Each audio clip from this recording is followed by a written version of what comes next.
Hello there.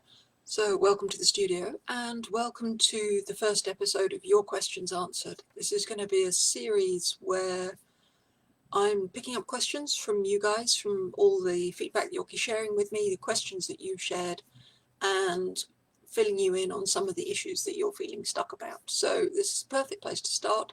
Somebody was saying, how do I get unstuck? So that seems like a good place to start. So here we are for episode 1.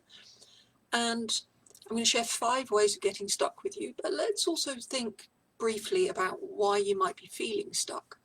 And maybe that's because you've been away from your creative practice for a while, so whatever you were working on previously doesn't feel so relevant anymore because you've changed, and the old work perhaps feels a bit stale.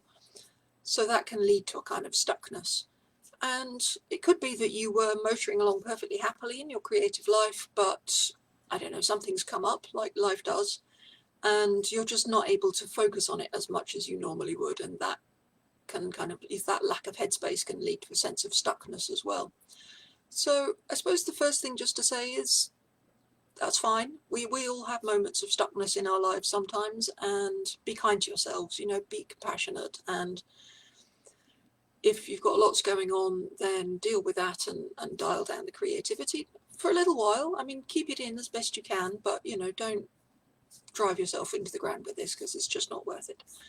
But obviously do make the most that you can of any opportunities that you have for your creative life.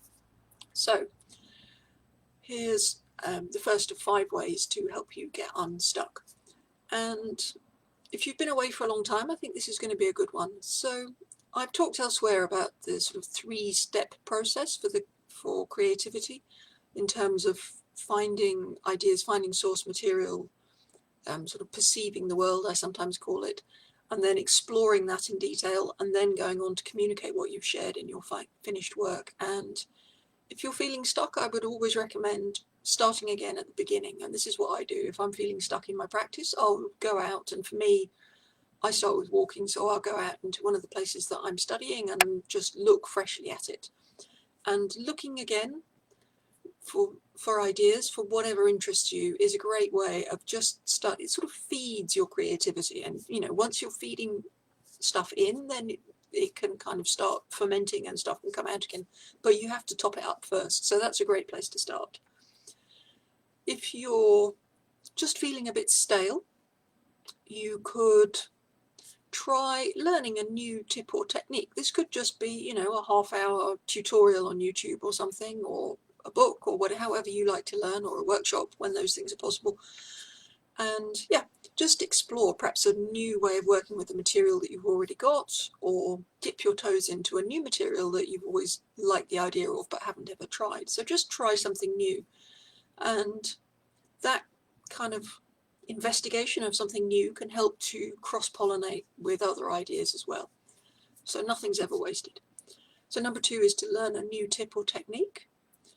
Number 3 is kind of related, I suppose, and it's to give yourself some, what I think of as kind of official experimenting time. So this is kind of time away from, the coalface of making art, but it's about giving yourself a bit more freedom to play and to experiment and to try things out, and allow yourself to say there are no rules.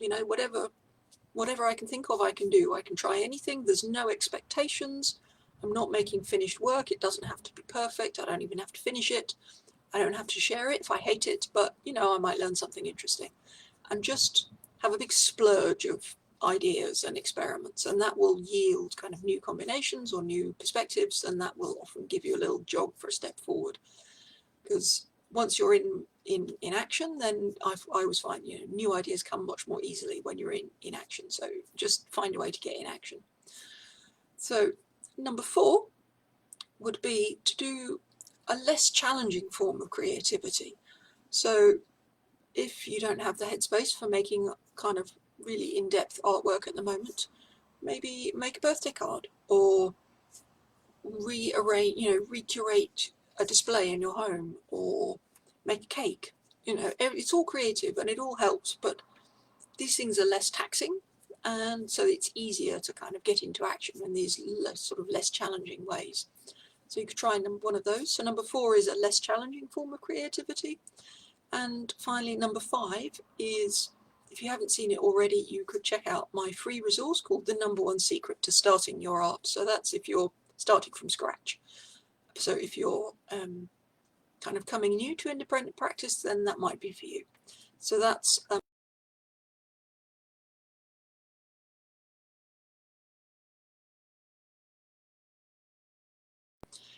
and do try one of those if you're feeling stuck, and let us know how you get on. It's always good to hear your feedback. And check out episode 2 of Your Questions Answered, which will be in the group, the Get More Creative Facebook group, on Saturday. So I'll hope to see you then. And we'll be talking about how to make your drawings feel more natural and more confident. So that's going to be a good one too. So see you then. Bye for now. Take care.